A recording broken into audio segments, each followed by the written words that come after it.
दान लीला में समस्त ब्रज की गोपियां अपने घर से दही, माखन, दूध, दही इन सबको भंडार इकट्ठो करें और एक स्थिति आवे पर ये सब वाकु अपने अपने मटकान में भर के मथुरा बेचवे जामे। अच्छा, इसके पीछे भागवत में कथा आती है कि ये कंस ने प्रतिबंधित किए हुए थे वृंदावन, बरसाना, नंदगांव आदि में कि भाई कोई भी मक्खन निकाल के, दही निकाल के अपने प्रयोग में नहीं लेगा, जितना निकाला सब लाके मथुरा में दो। कहीं पर एक दो घड़े से ज्यादा दही, मक्खन, दूध मिल जाते थे तो फिर कंस दंड देता था। लेकिन ठाकुर जी को जब ये बात पता चली तो पहले जब ठाकुर जी जब छोटे थे तब तो ठाकुर जी ने चोरी करी, लेकिन ठाकुर जी ने जब बड़े है गए तो ठाकुर जी ने मन में विचार किया भैया अब चोरी वोरी नहीं करनी चाहिए, अब कहा करें। तो मथुरा के मार्ग पे ठाकुर जी खड़े है जामे, थाड़े है जामे और वहां से आवे जावे वारी गोपीन सो दान मांगे और वहां से आवे जावे वारी गोपीन सो दान मांगे और दान भी कैसे मांगे, कर के रूप में। ऐसे ही ठाकुर जी ने नाकाबंदी बना रखी है मथुरा के मार्ग पे और जैसी गोपियां वहां से आती हैं ऐसे ठाकुर जी ठाड़े है जाए। हरी गोपी कितकू जा रही है? लाला मथुरा को जा रहे हैं, दूध बेचवे, दही बेचवे, मक्खन बेचवे। बोले रोड को कर दे के जाओ या मार्ग को कर देना पड़ेगा। फिर वहां गोपियों के और ठाकुर जी के बड़े अद्भुत संवाद होते हैं। गोपी नहीं मानती तो फिर ठाकुर जी अद्भुत के उसकी मटकी फोड़ दें या बाकी माखन को चुरा के भागें। एक बार चंद्रावली जा रही थी और वह चंद्रावली को देख करके ठाकुर जी ने रोक लिया। अब वो चंद्रावली जब दान लीला हो गई उसके बाद सखियों को बता रही मेरे संग कहा भयो। बोले मैं गिरले ही मुँह कहने लगो दही को दान दे। क्यों रे लाला, आगे भी गोपी जा रही है, पीछे बतेरी गोपी है, इनते मांग ले दान, तो को मैं ही क्यों दिखी?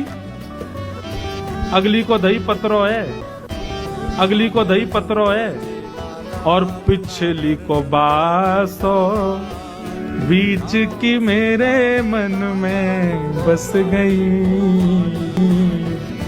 नंद लाल लेंगे। चंद्रावली बोली है रे लाला, मटकीन में धरे दही तो कैसे पता चल गो कि पत्रो है कि बासो है कि कैसो है?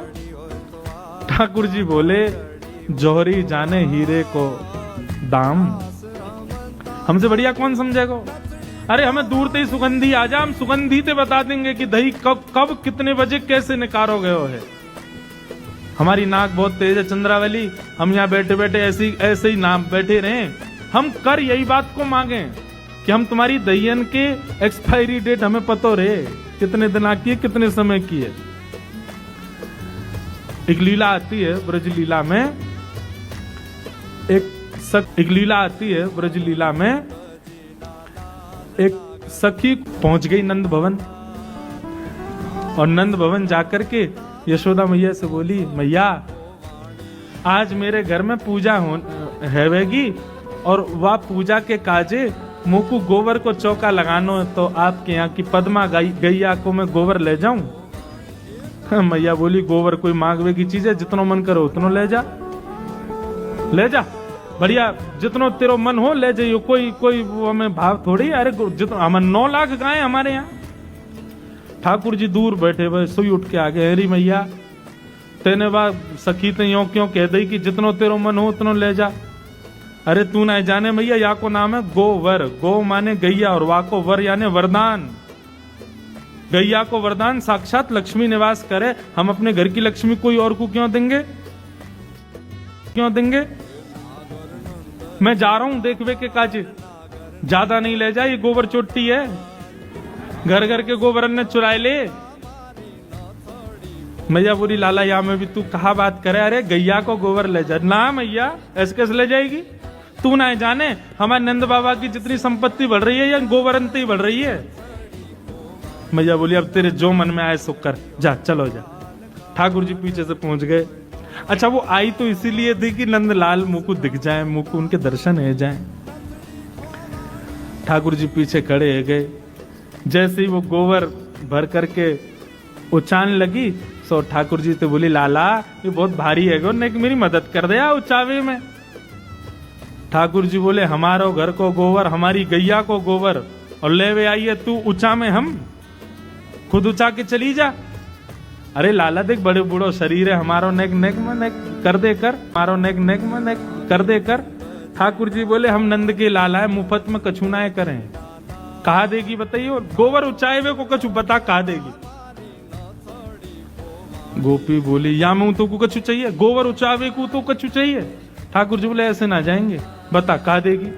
और सुन, नंदरानी ने तो को मुफ्त में दे दियो गोबर, लेकिन मैं तो या को भी मोल लगाऊंगा। बता इतना गोबर लेके जा रही है, कहा देगी? गोपी बोली लाला मैं जितने कढ़ैया भर के गोबर ले जाऊंगी उतना सुंदर माखन लोना तो को दूंगी। ठाकुर जी तो नाचने लगे, अच्छा माखन लोना देगी? बोले हाँ दूंगी। बोले अच्छा कैसे देगी? बोले जितने कढ़ैया भर के ले जाऊंगी उतनी दे दूंगी। ठाकुर जी बोले हमारी गणित तो है ना, हम पढ़वे लिखवे तो गए ना, हमें तो पता ना तू कितनी ले जाएगी। अब 3-4 ये गणित तो है ना, हम पढ़वे लिखवे तो गए ना, हमें तो पता ना तू कितनी ले जाएगी। अब 3-4 ये हम पे गिनती आती तो हम बताते, हमें आवे ही ना है कछु, हमें कैसे पता चलेगा तू कितनी लेके गई? कछु और होना चाहिए जहां से हमको पता चले कि तू इतना लेके गई है। सो गोपी बोली लाला एक काम करें। बोले कहा? बोले मैं जितने गोबर के थाल भर के ले जाऊं मैं उतनी टिप्पी गोबर की तेरे मुख पे लगा दूंगी। ठाकुर जी बोले हाँ जे बढ़िया है। सो गोपी उठा रही है गोबर और ठाकुर जी उठवा रहे हैं, फिर गोपी वही में से नेक गोबर निकाल के लाल जी के मुख पे लगाते। लाला एक है गयो। हाँ जी बढ़िया। अब जैसी गोपी जावे ठाकुर जी के बढ़िया मौका है, 2-4 टिप्पी ठाकुर जी खुद ही लगा लें। गोपी लौट के आई, अरे अभी तो मैंने एक ही उठाया, उतने कहां थे? बोले अच्छा एक तो हमारी गैया को गोबर ले जा रही है, ऊपर ते मोल और कम कर रही है। अब बातन ने मत बनावे तेने इतने गोबर लिए हैं, ऊपर ते मोल और कम कर रही है। अब बातन ने मत बनावे तेने इतने गोबर लिए हैं। इतने प्रेमी हैं, इतने रसिक हैं ठाकुर जी। ठाकुर जी को 2 ही चीज तो प्रिय हैं, या तो गौरस या रसेश्वरी श्री राधा। ये 2 ही तो प्रिय हैं हमारे लाल जी को। गोपी आनंद है गई ठाकुर जी के भाव सुन के। इतने में ही गोपी ने एक थाल उठाया गोबर को और ऐसो तिरछो करके लाला पे गिर दियो पूरा और भाज गई माते।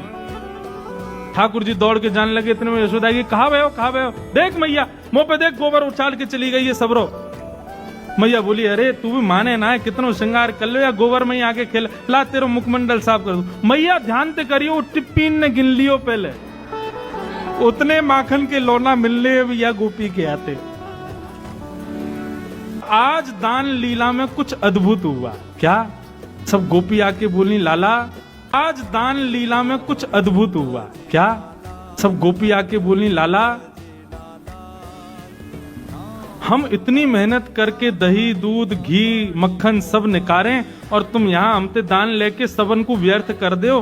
तुम ना जानो हमें कितना श्रम करना पड़े, और वाके बाद भी बिना मोल को अपनो ये सब गौरस आपको प्रदान करने में कितना श्रम होवे, आपको भी तो पता चलना चाहिए। ठाकुर जी बोले तो कहा कहना चाह रही सही बताओ। बोले कल की दान लीला कुछ अलग होएगी। ठाकुर जी बोले कहा होएगा? बोले कल श्री जी बनेंगी नंदलाल और तुम बनोगी श्री किशोरी जी, और ये तुम्हारे सबरे गोबर चोट्टा से जितने सखाएं ये सब हमारा रूप धारण करके आएंगे, और कल तुम दही बेचवे के काजे जइयो और हमारी श्री जी दान मांगेंगी। कल हमारी लाडली जो दान मांगेंगी और आप दान देके जाओगे। तब कल हमारी लाडली जो दान मांगेंगी और आप दान देके जाओगे, तब आपको भी तो पता चले भैया यार दान लीला में कितना श्रम हमको लगे। ठाकुर जी बोले अच्छा तो आप लोग दान मांगो। बोले नहीं, कल आपकी भूमिका तो श्री जी निभाएंगी और आप हमारी श्री जी की भूमिका निभाइयो। ठाकुर जी बोले चलो ठीक है फिर तो अब यही होने दो। आहा इतने सुंदर भाव हैं। ठाकुर जी किशोरी जी का रूप धारण करके और सिर पर मटकुया रख करके, गजगामिनी चाल चल करके, नाक में बेसर पहन करके, चुनरी ओढ़ करके, हाथन में कड़ूला धारण करके छम छम छम ध्वनि प्रकट करते हुए, ऐसी गजगामिनी चाल चलते हुए हमारे ठाकुर जी आ रहे हैं, और संग में मर्दानी चाल चलते हुए मधुमंगल सुमंगल ये सब आ रहे हैं पीछे पीछे। ये वो गोपी बने आज, ऐसी गजगामिनी चाल चलते हुए हमारे ठाकुर जी आ रहे हैं। और संग में मर्दानी चाल चलते, भाई मधुमंगल सुमंगल ये सब आ रहे हैं पीछे पीछे, ये वो गोपी बने आज। ठाकुर जी हमारे बिल्कुल बढ़िया हैं, उनको कोई श्रम नहीं हुआ, वो तो जाने श्री जी कैसे बननो, क्यों श्री जी के दर्शन के काजे खूब नारी बन बन के जामे। परंतु आज ठाकुर जी की तो अद्भुत स्वरूप है। और श्याम सुंदर को आते देख, यहाँ मोर मुकुट धारण किए, पीताम्बरी पहनी, भाई गौर वर्णा, श्री जी आज श्याम सुंदर के रूप में खड़ी हैं। और दूर से जैसे ही आते देखे हैं श्री जी के रूप में ठाकुर जी को, तो किशोरी जी ठाकुर जी के रूप में गा रही हैं, हमारो दान दे जारी। ध्यान से कहियो, ये हमारे ठाकुर जी नहीं गा रहे हैं, श्री जी गा रही हैं। ध्यान से कहियो, ये हमारे ठाकुर जी नहीं गा रहे हैं, श्री जी गा रही हैं। लेकिन श्री जी को रूप ठाकुर जी को है, और गा कौन के लिए रही है? गा ठाकुर जी के लिए रही है, लेकिन ठाकुर जी आज श्री जी के रूप में है। हमारो दान दे जारी, नहीं दधी बेचवे वारी, हमारो दान दे जारी, नहीं दधी बेचवे वारी, हमारो दान दे जारी, नहीं दधी बेचवे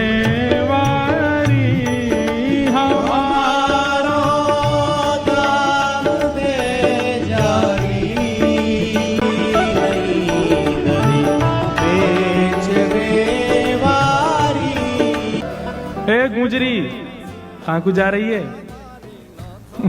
ठाकुर जी दही बेचवे जा रही हैं। बोले दही बेचवे जा रही हैं, मार्ग को दान दो।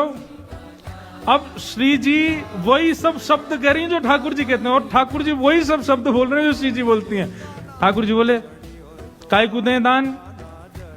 ये मार्ग का तुम्हारे पिताजी को है। ठाकुर जी बोले और नहीं तो हमारे पिताजी को है। हमारे पिताजी को हो, चाहे हमारे दादा को, चाहे हमारे परदादा को हो, हम खड़े हैं तो हमारा है, दान तो देना पड़ेगा।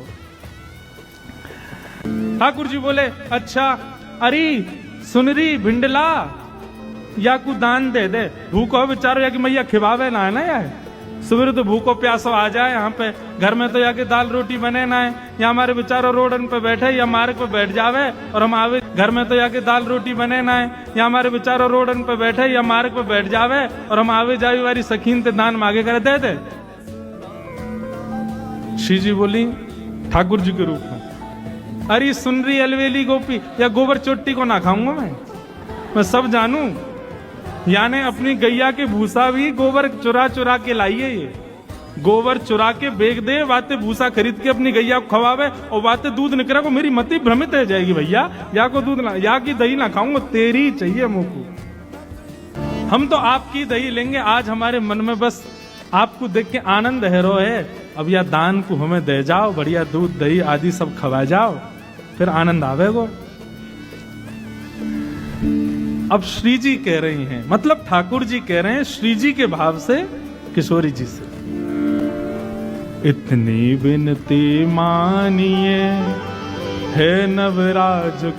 श्री जी दान मांग रही हैं और लाल जी देवे से मना कर रहे हैं, कभी मधुमंगल आगे कर रहे हैं, कभी अच्छा, ये सब रूप तो उन्हीं के धारण करके आए गोपियों के, सो नहीं दे रहे हैं तो फिर श्री जी ठाकुर जी की तरह कभी यहाँ नोच जाएं, कभी हाथ पकड़ लें, कभी मटकी गिरावे, कोई धमकी दें, कभी कछु करें, तो या सब भाव से परेशान है कि ठाकुर जी कह रहे हैं हे ब्रजराज देखो, दान वान देंगे नहीं देंगे वो सब बात की बात है, लेकिन ये आप ये छुआछाई मत करो, ये कभी यहाँ नोच रहे हो, कभी वहां नोच रहे हो, हम कोई एरी गैरी ना है, हम ऊंचे कुल की छोरी हैं, हाँ जो है कहीं भी नोच रहे हो हमें, हम कीर्ति मैया की लाली हैं, हमारे पिताजी बरसाने के राजा वृषभानु जी हैं, तुम्हारी यशोदा मैया की तरह ना है धाम धुल्लो सी, माखन खा के कोने में पड़ी रहे, चलो ना जाए, चार आदमी उठाए वाले चाहिए। अच्छा ये सब बात ठाकुर जी कह रहे हैं, क्योंकि किशोरी जी यही सब कहती हैं, बात ठाकुर जी कह रहे हैं क्योंकि किशोरी जी यही सब कहती हैं कैसे माता पिता है? हमें तो तुम पे ना तुम्हारे माता पिता पे लाज आ रही है। यही सब सिखाया तुमको? अरे कुलवती नारी को देख करके नैनन ने मटकाने लग जाओ, सैन बजाने लग जाओ, या मुरली को अधर पर धारे। वैसे तो ये बजे ना है, जैसे ही कोई सुंदरी युवती दिखे सोया मुरली में सबरे तान छिड़ जाए तुम्हारे। यही सब सिखाया तुम्हारे माता पिता ने। घर की बातें हैं, घर की बातें ने घरन में रहने दो। आप हमारे माता पिता को कुछ मत कहो, हम आपके माता पिता को कुछ नहीं कहेंगे। या बात को अब यहीं विश्राम होने दो, घर की बात है। और हमारे मार्ग से हट जाओ, हमें दही बेचवे जान दो। मैया रात में पूछेगी कितनों दही बेच के आई, कहा दूंगी उनको, क्योंकि तुम तो ऐसे ही खावे वारे हो। कछु देवे को है तो है ना तुम पे।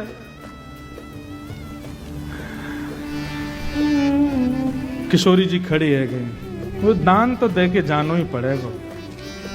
बोले नहीं दे तो कौन हो तुम? दान तो दे के जानो ही पड़ेगा। बोले नहीं दे तो कौन हो तुम? हम यहाँ भूमि के राजा हैं और हमारा यहाँ राज चले, और राजा जो कहे वो करना पड़े। बहुत दिनांत प्रतीक्षा ही कि आप हमारे हाथ आ जाओ। अच्छा, अब किशोरी जी अपने भाव में आ गए। हम किशोरी जी जब जामे तब आप कोई कसर छोड़ो ना हो। आज पता चलिए जब आप किशोरी जी बन के आए हो, आज तो ऐसे जान ना देंगे। आप आज अकेली मिल गई हो और ये आपके सुंदर यौवन को देख करके हमारा तो मन आ रहा है कि यह सुंदर यौवन ने कैसो श्रम करके दही निकारो होगो, या में ते मक्खन अलग किया होगो। अब तो हम यही को पामेंगे, यहीं से आनंद लेंगे। अब श्री जी रूप में ठाकुर जी क्या उत्तर दे रहे हैं? वो कौन हो तुम? बोले या भूमि के राजा। राजा हो? बोले अच्छा राजा हो तो राजाओं जैसे लक्षण तो तुम्हारे है ना, कछु भी है? ये राजान के लक्षण है? राजा तो प्रजा की रक्षा करे, तुम्हारे लक्षण है? राजा तो प्रजा की रक्षा करे, तुम्हारी तरह थोड़ी है। अकेली नारी देख के और ये बेचारी दो चार हमारी संग सखी जा रही हैं, हमें अकेली पाए के और हमें परेशान कर रहे हो बीच मार्ग में, और अपने आप पे राजा बता रहे हो। कैसे तुमरे मात पिता जिन ऐसी सीख सिखाई जी। ठाकुर जी बोले देख तुम बात बात पे माता पिता पे क्यों आ जाओ? बोले और नहीं तो बालकन की परवरिश माता पिता ही करें। ऐसे तुम बनाई दिए हो, मुस्टुंडा से है गए हो, लेकिन अब वो शर्म नहीं आ रही है अकेली नारी देख करके और बीच में छेड़ रहे हो हमें।